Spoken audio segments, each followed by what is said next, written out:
Hello, everyone, and welcome to Woodworking for Summer Camps. My name is Mike Schloff. I'm the founder of Maple Wood Shop, and I am grateful to be joined by Julia Yosen, Executive Director of the HandWork Studio, and James Gelsey, the Director of URJ Eisner Camp. And we're going to be talking about woodworking and how it can extend camp's missions. And with that, I'd like to have each of the panelists introduce themselves. For those attendees, please use the chat function. We will be answering all your questions. Yes,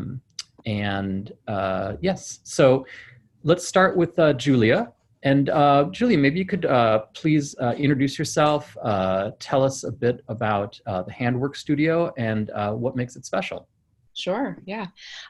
So Mike introduced me. I'm with the HandWork Studio, 14 years and still going. And the HandWork Studio is based out of Philadelphia, just west of the city. We have a brick and mortar shop. And for the past 13, well, I take that back. The studio has been running for 18 years, and our concept was in needle arts, which it's not a tattoo studio. We focused on sewing, knitting, fashion design, fibers, based off of Waldorf roots, if anyone's familiar with that educational platform, and decided that this was a skill that wasn't being taught in schools or at home. And the owner of the studio, Laura Kelly, just, it was emotional and felt that this needed to be an opportunity for kids anywhere. And for better or worse, saw the need and developed a business out of it. Ran the studio for a couple of years, just like after school classes, and then saw opportunity in the summer camp market. And we began to create pop-up sites. So we kept it close to Philadelphia. We were at a university down the road and realized that everything that we're doing is mobile, and saw that there's an ability for us to reach far and wide to fulfill this need for kids to really get their hands into this type of skills. And so we've taken the HandWork Studio up and down the East Coast. We were ranging from about Massachusetts to Florida, and teaching, a machine sewing course, our fiber arts course, fashion design course. And then last year we met Mike Schloff at ACA and really intrigued us with his concept, and decided that with our name being HandWork, we are not limited to just sewing and knitting, and it's really a universal word. And we were really excited to be able to consider this new programming concept. It was a little scary because for 18 years we've been doing, sewing and knitting, and, to start to deal with the different medium and training and what does it all mean, which we'll get into, how this actually works. But we actually have changed our mission into we are a place where kids learn by making, and really starting to elaborate on what type of programming we offer, all still in the vein of what HandWork is about. But woodworking really allowed us to kind of dip our toe into what that realm looks like. So it's been exciting. And we've been taking woodworking on the road for last summer we were in 4 locations, and this coming summer we're going to be in 6 locations. So we're really excited about the interest that families have. It was a blockbuster program for us. So I think you'll see how this will be able to relate to really anybody in any type of programming setting. So I'm excited to be here. Thank you so much. Yeah. And James, please, can you share a bit about yourself and URJ Camp, Eisner Camp? Sure. Thanks so much, Mike. And thank you, Julia. It's fascinating. I just learned a whole lot myself. So I'm the director at Eisner Camp. We are a camp in the Berkshires in Western Massachusetts in the town of Great Barrington. We're what you would call a traditional resident camp. This will be actually our 63rd summer of continuous operation. And we're part of the Reform Movement, Union for Reform Judaism. We're one of 17 resident camps around North America. Many are what are considered regional camps, where they're placed in various parts of the country, and we attract our campers from a particular population. And then we have a handful of specialty camps that are national camps. So we have 6 Point SciTech, one on the East Coast, one on the West Coast. We have a sports academy, East Coast and West Coast, and a creative arts program on the East Coast as well. And our program, I would say, is somewhat traditional, and I think something that makes it a little different compared to other resident camps is we're camper selected activities. In a lot of camps, the traditional model in New England camping is always you stay with your cabin and you're going from here to here to here to here to here, and you do all those activities. We have a more unit-based structure, so all of the campers in the same grade level unit will be at art together, period, sports together, but they're choosing what they're doing. And they'll do these activities for, on average, 4 or 5 days. So they'll have a week of activities in a particular area.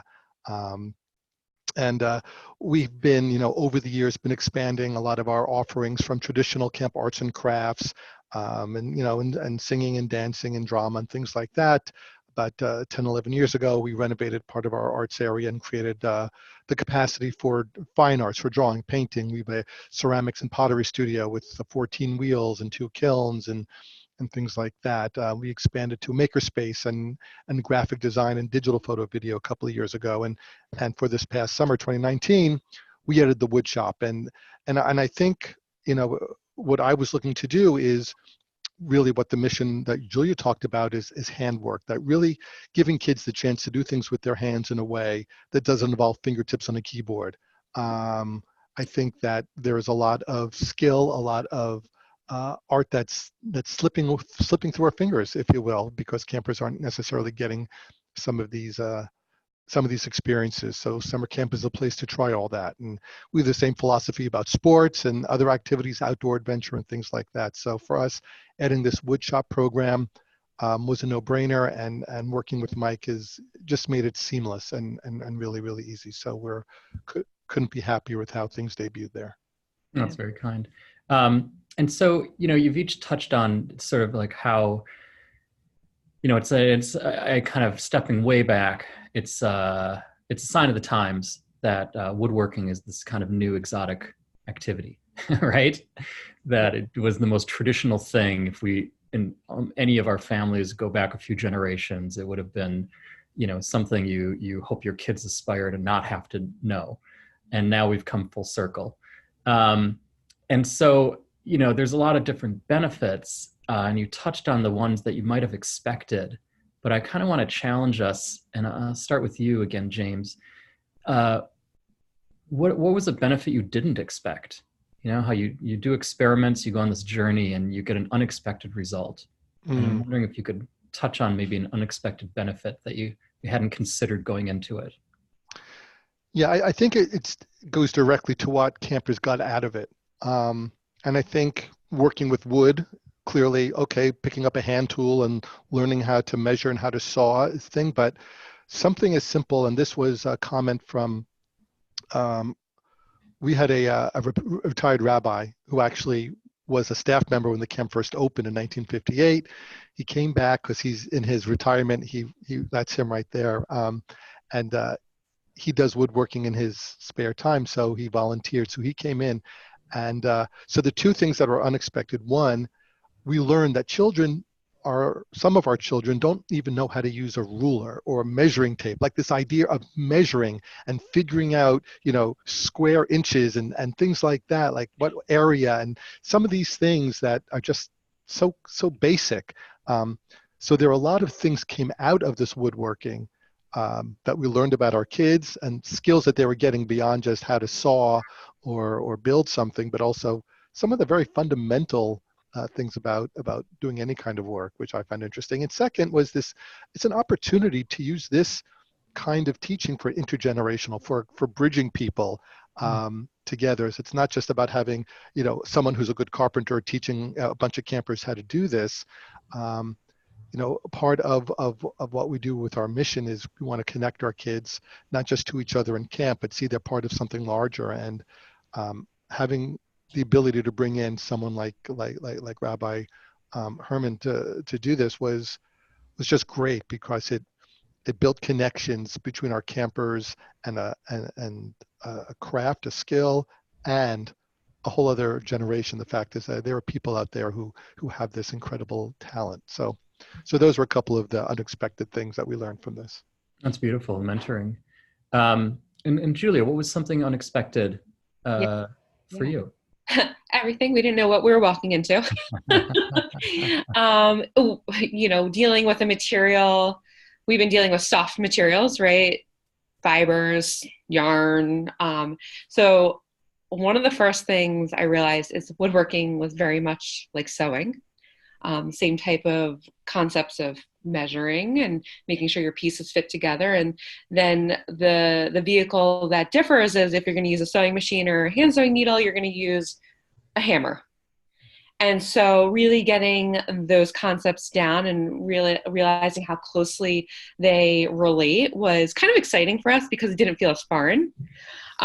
Which allowed us to use some of our instructors that were not necessarily woodworkers. They didn't necessarily come with a background in using this type of material, but they were able to translate that.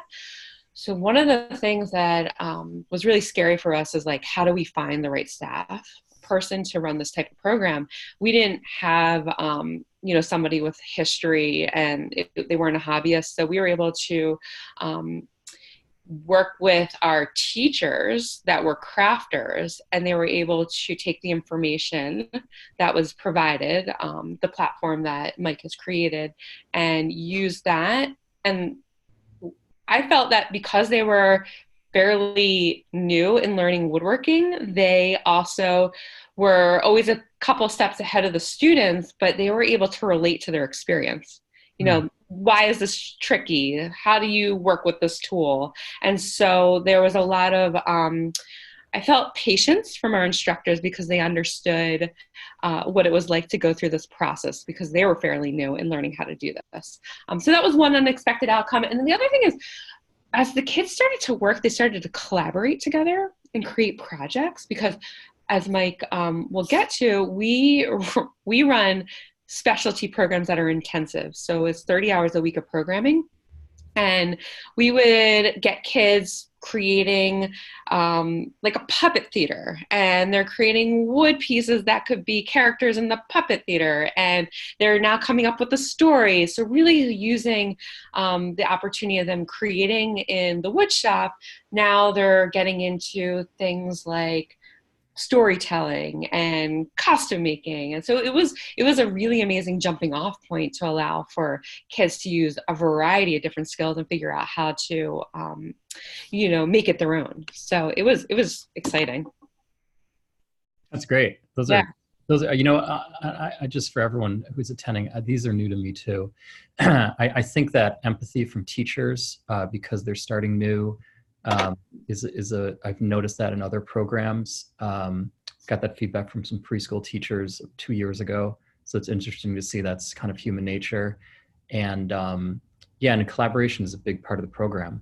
We really want it to be a community. And so that's just beautiful.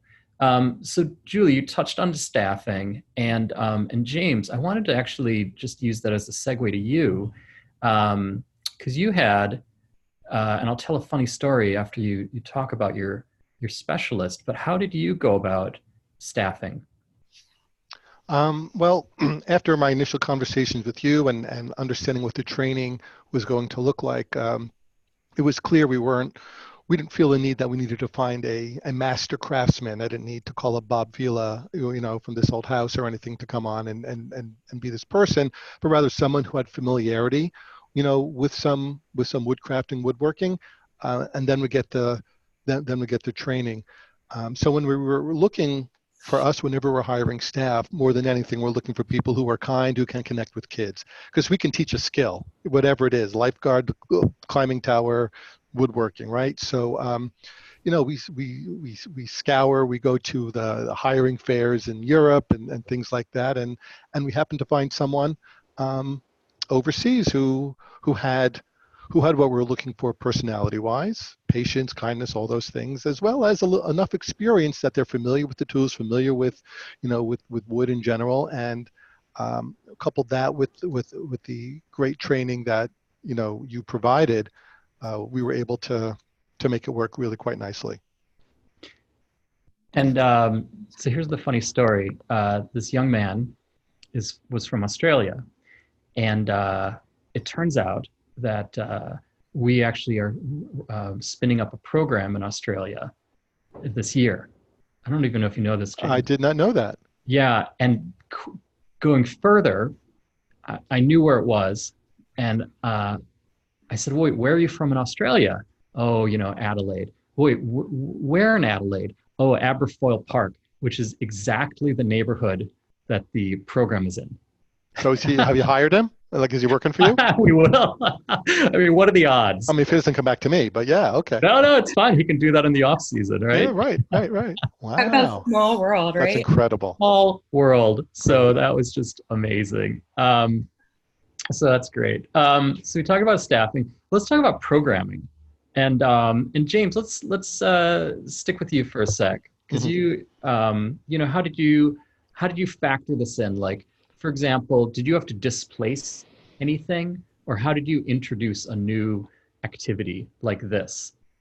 Yeah, typically, because as I said, we do things within our grade level unit. So we'll have 80 to 100 campers in a particular grade level unit.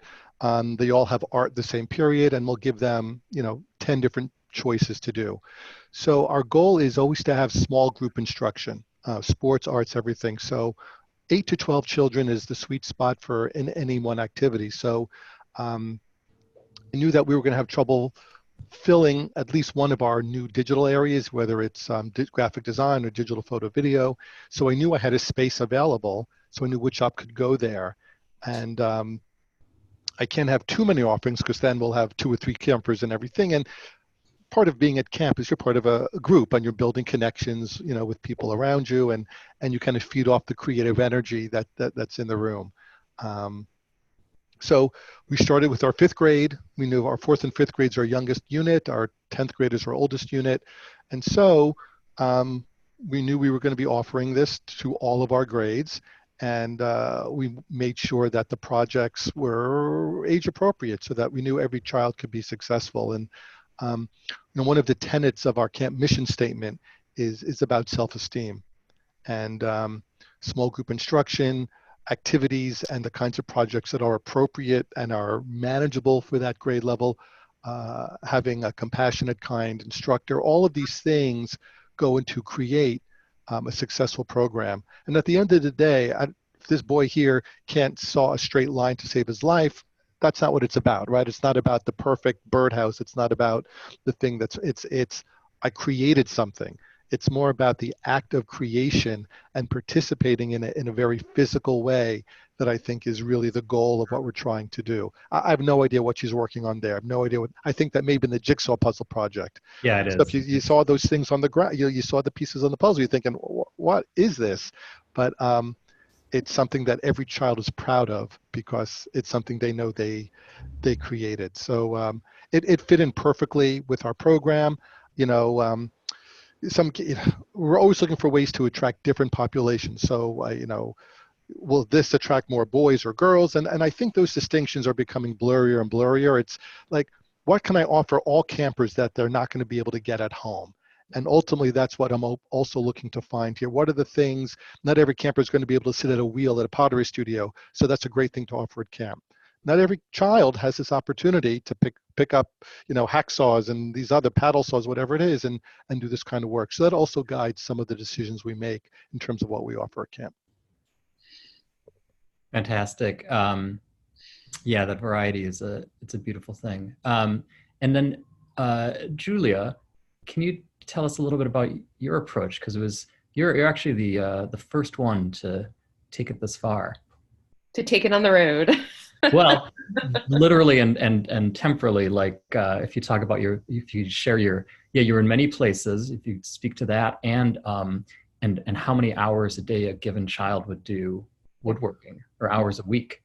Yeah. So I know when we started working with Mike and Maplewood, we had to really think through how this would fit into our programming, because we are intensive 30-hour programs. And, one of the questions we always get from parents is, do they really sew or craft for that long?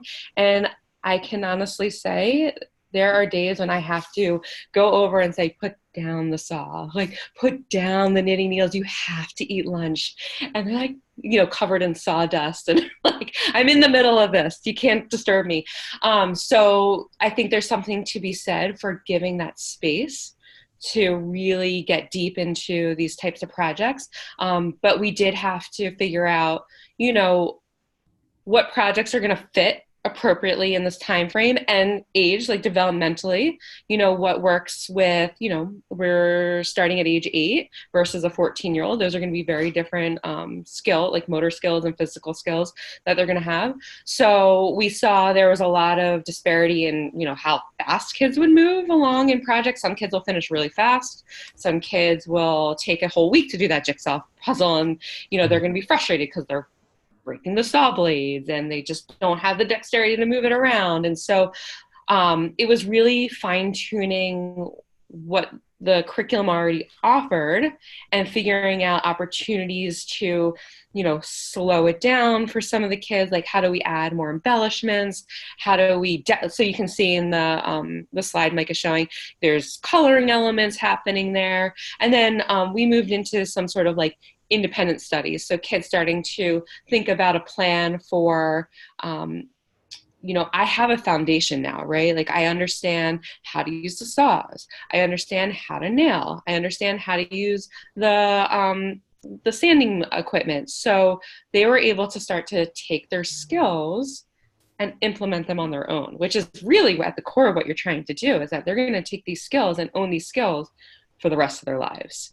And so I think one of the things that was really exciting is because there's a long period of time that they get to work with us, you were able to see them really own those skills. It wasn't just us relaying the information to them and letting them just follow the steps of the process, really allowing them to take ownership of making a plan and, how do these pieces fit together? How do I need to measure them?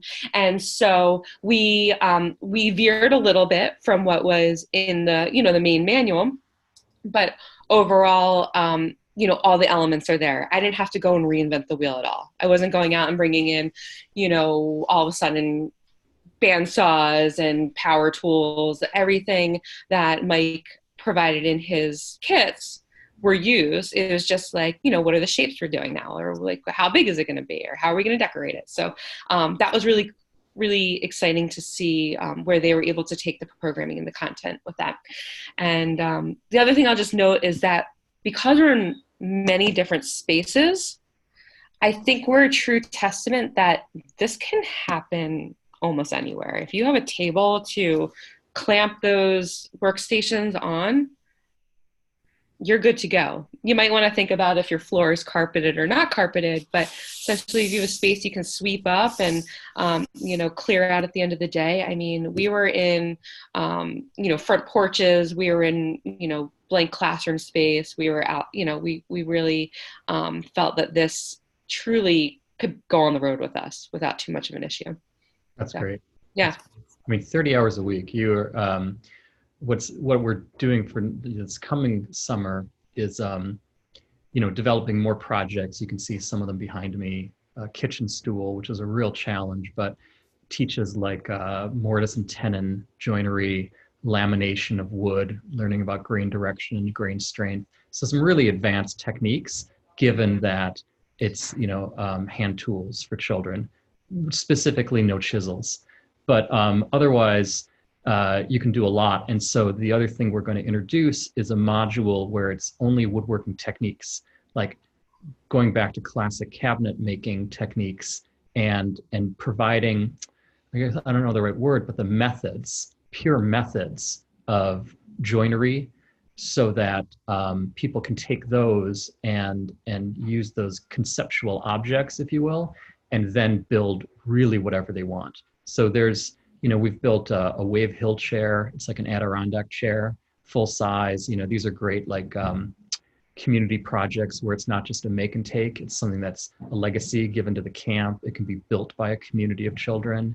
And there can be benches. We've done those. But where I'm going with it is that we want to provide a great platform and a great floor, so you have a sustainable program. But we also want to not create a ceiling. right? So that you can, when you have instructors who get it and can go off menu, they can create whatever, dish they want. And yeah, and so it's really nice to see, well, I love to see where people's own individuality comes through in their projects. So that's just great. Thank you. Yeah. Kind of just a couple more questions. One is, kind of like, I'm going to put these together, which is like, what were like some hurdles that you overcame? Like this all sounds great, but let's show some warts. Like what was challenging and what's next? What's next for your camp? Like tag in that it. You want to, Julie, we're still on you. You want to? Sure. Yeah. Yeah. Well, I'm laughing because I have a vision of Laura, the owner, with a truck with all the wood in the back of the truck and a plank of wood falling off the back of the truck. So, some of the material, right? You're using a lot of wood and dealing with consumables. So grasping how much you're going to need for however many kids you're going to have and how long you're going to run your program. So we were making trips to the hardware store more than we probably needed to, being the first year out of the box.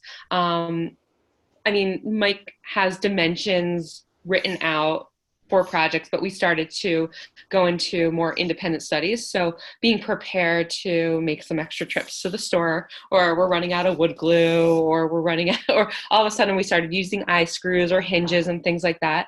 So getting a good grasp on your materials, especially if you're more remote, I'm sure will be a bigger consideration if you can't just run down to the local Home Depot. It's just the sheer size of planks of wood, 8-10 feet. So, trying to make sure you can actually, pick up that wood and get it back to camp if that's what's happening. We did figure out a delivery service, which was really exciting. But there is an expense to all that as well. So looking at that and how it fits into your budget. We did have to work through, with kids, like in general with kids, like managing your time. So I think that just comes with experience. That's not necessarily going to be laid out to you in all the writing and in the manuals, because every kid's going to be different, right? Every group, you're never going to have the same group of kids come through the door. So making sure the kids are safe. Most of them own up to the responsibility. They feel like, if you're trusting me with these tools, then I am going to live up to that expectation. But every once in a while you get kids that are, they think they can have a sword fight or like, off in the corner. So really being mindful of like having a full view of your space and how you set up your space, which again, Mike sets up some parameters around how you would want to manage your space and what's a safe way of setting up your classroom so kids aren't too close, or if they're, using the saws or not, hitting each other with anything. So I think taking the time to understand that and making sure that's impressed upon your counselors is going to be really key, especially if you have multiple counselors doing this, and you can know how diluted things can become as you whisper down the lane all of a sudden about, oh, this is how you do things. But, having at least that one person to own it and understand it is going to be critical. And I think Mike's showing a floor plan. Am I right? Yep. That's exactly it. Yeah. So, and the safety, the being mindfulness, but kids are kids. But even with all of that, any injuries beyond the occasional Band-Aid? Occasional Band-Aids. Yeah. We do machine sewing. I'll be really honest. I think machine sewing is probably more dangerous than, woodworking, because you said it yourself, when they get to their finger, they're going to stop sawing their finger. Like, you feel me. Whereas you're on a machine, you have a little less control over what you're doing. So I would say it's a banged finger from a hammer was kind of, the biggest injuries that we incurred over the summer. Got it. And then, just as a side note, we've now, we figured out how to help our customers ask lumber yards to have all the wood cut into 3-foot lengths. Great. Okay. And so that you could even have like a pallet of wood delivered, but it saves an enormous amount of prep. Yeah. That's awesome. Always improving. And James, with you, what were like some hurdles and what's next? Really nothing different from what Julie just said. It was really about the material, the supplies coming in. And fortunately, we have a lumber yard not too far away, but pallets of wood would come to camp. I was like, oh, what do we do with this? So it Mm. was really preparing it and getting that all, safely stored. And our camp has a tradition where people they make wooden plaques and write their names and all their friends' names, and they put them up all over camp. And so for us, we had to keep all the wood under lock and key, because any piece of wood that is like smaller than a 8x10 sheet could end up put up in a building somewhere with 6 campers' names on it. So, that was something we also needed to really pay attention to, that we weren't, enabling our children to blanket camp with their name. Interesting. And yeah, I mean, there's really hurdles and stuff there. My one piece of advice would be get a really good shop vac, like really, really high quality shop vac would be the thing. And but other than that, nothing different from what Julia was saying. And Yeah. and we're just going to continue to grow.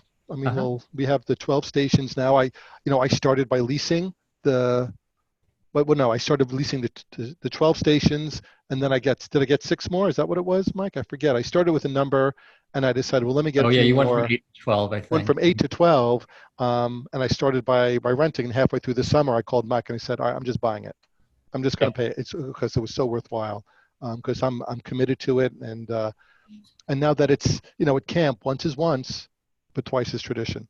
So the first time you do something, it has that air of novelty to it. Oh, what is this? I don't know. But now it's part of camp, and people are like, oh, where is it? And if you don't do it, the next year it's like, whoa, what happened? What's going on? So I think we'll just continue to build the excitement around it. Good. Thank you. And then Julia, what's next for you? Well, we're going to pop up in 2 additional locations this summer. We're expecting to work with over 300 kids in woodworking. We've already launched registrations, and they're coming in incredibly strong. We're seeing returners, so campers that are interested in continuing learning this skill, which I think is exciting. So I see this really, it's our tradition now. It is a part of our company and our culture, and it is handwork, and it's a skill that needs to be out there to the world. And Julia, forgive me, did you mention that were you reaching the same kids with woodworking that you are with your other handcrafts? Yeah, we saw a retention over the summer of kids that would usually stay for 1 week for a machine sewing class. They would take a second week of woodworking. And it absolutely opened up the doors to boys for us. Mm-hmm. And it also helped to translate the boys over to sewing. Oh, that's nice. Yeah. So you reached boys that you weren't reaching, and then you turned the boys into sewers as well. Yeah. That's a triple win. Yeah. So it worked out really well to kind of let them see what's going on, and instead of just thinking like, oh, it's sewing, or oh, it's woodworking. Exactly. We don't want it to be gender based either. No, not at all. That's exactly it. So. Yeah. Beautiful. Thank you. And then just parting thoughts, like what advice would you give to other people considering woodworking? Maybe Julia, while we're with you. Yeah. I think the biggest thing is to feel like you don't need to be perfect. You don't need to have, a beautiful wood shop. You don't need to have a master woodworker on your payroll. It's really, if you have some blank space that you can utilize for a week or however much time, this absolutely can be implemented with very little thought on your end, meaning like you really create all the lessons for everybody or the training around what people need to do to run this program, and give people the space to train properly. Like make sure they're watching the videos, make sure they're creating the project beforehand so that they just have that foundation, and then they can get into the classroom. Like, you talked about, it's really about patience and kindness at the core of who you're looking for. Because I think staffing is often the biggest pain point for folks. Yep. Like, who do I get to do this? So yep. Beautiful. Thank you so much. And James, you get the final word. Yeah, I think having this kind of a program will fill a need you didn't know you had. I think that'll be a real discovery. I think it's a worthwhile investment. That's my takeaway. I was thrilled to find it. Great. Well, thank you both so much. We're really grateful to have just such wonderful partners like yourselves. Our mission is to grow life skills in all children through woodworking, and we, realized we can do it through other people's hands, can vastly increase the scope of our mission. And so, having great partners that are reaching hundreds of kids each, we're up to over 50 partners now. Great. Almost all in the United States, one in Australia, and growing, and we just love to see how it's helping kids develop in terms of their collaboration skills, their creativity skills, and their confidence. So thank you all for helping us align our mission to yours, and for everyone who attended, thank you so much for your attention, and we hope we can help you too. All right. And with that, we'll say goodbye. Thank you all. Thank you. Take care. Thanks.